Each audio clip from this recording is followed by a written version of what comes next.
Escape from New York is one of those films that you hear about your entire life, but you've never seen until now. At least that's exactly how it was for me, which is kind of crazy because it was directed by John Carpenter, and his three biggest films that everybody knows him for and talks about all the time is obviously Halloween, The Thing, and Escape from New York. The more that I sit on it though, and I avoid watching it, the more aged the film ultimately becomes, so I wanted to see what all the hubbub was all about. And I think in general, it doesn't disappoint, but it certainly is a product of the era that it came out in at the same exact time. Escape from New York was released in 1981, nearly 45 years ago, starring Kurt Russell as Snake Plissken, a decorated soldier turned bank robber.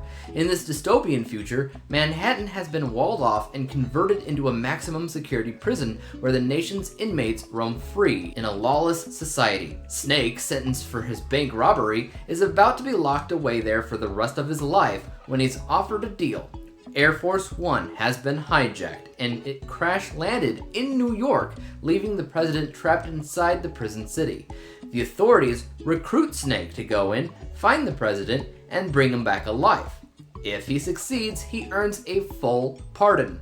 If he fails or runs out of time, he dies, because to ensure his compliance, officials has injected tiny explosives into his arteries that will detonate in 24 hours unless he completes that mission. To be fair, the movie's kind of insane. The comparison that I kept making while I was watching the film was essentially the dystopic look and feel reminded me of Mad Max. If Mad Max didn't take place on an expansive desert landscape, but instead a huge city. Everybody in the city is very much animalistic at times, dressed strangely and absolutely menacing. It really raises the stakes in terms of it feeling like a mission that just cannot be done. There's too many criminals everywhere you look, there's too much space and too little time. So I was actually a huge fan of the film's premise and setup. It's incredibly simple, but it is also effective for a narrative. And I largely think that the cast carries out the performances incredibly well, even though some of the lines of dialogue feels a bit campy and aged. I will say, I'm not entirely sure how realistic it would be for the criminals to want to escape, which is something a lot of the bad guys want to do, right? A lot want to find a way to escape their confinement. The idea is that we're talking about a prison that's as bad, if not worse, than Guantanamo Bay, just a whole lot larger and just not controlled whatsoever. So if you're going to be crazy, that's where you do it, right? The Purge style. It's just, not everybody who goes to jail is animalistic or crazy. I half expected New York to somewhat still operate exactly like New York. There had to be an electrician or two in that list of millions of criminals that could potentially repower the city, right? There had to be those in the city that wanted to rehabilitate, so I half expected there to be like an operating Starbucks or something for the inmates to get their morning coffee at. I think if New York City really was ever walled in to house criminals like this, that would be a more realistic approach, but that's not really on brand for what the movie was going for, which is a lot more dark, gritty, and dystopic, so there's really not any electricity in the city. It feels a lot more like an I Am Legend scenario where the city is dead, other than the crazies that wander, hunt, and probably multiply in the night. Kurt Russell as Snake is definitely a memorable character all on his own.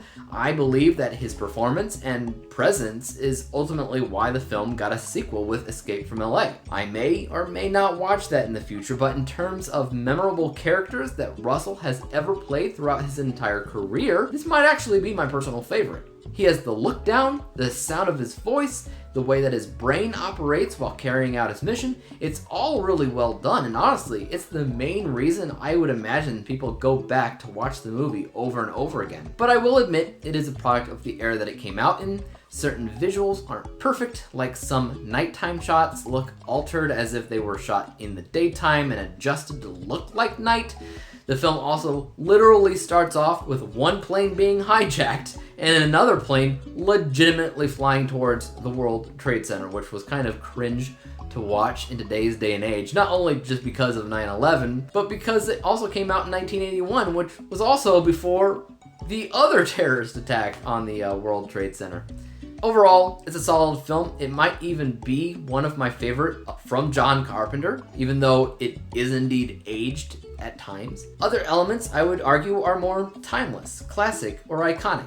I'm gonna give this 77 out of 100 possible stars. For me, that's a B letter grade. But what do you guys think about Escape from New York? Are you a fan of this classic 80s action thriller? How about the sequel, Escape from LA? Is that one good too? Let me know, and as for YouTube, you guys know what to do. Hit the like, subscribe button, and bell to be notified when I come out with my next review, whenever or whatever that may be on. And until then, peace!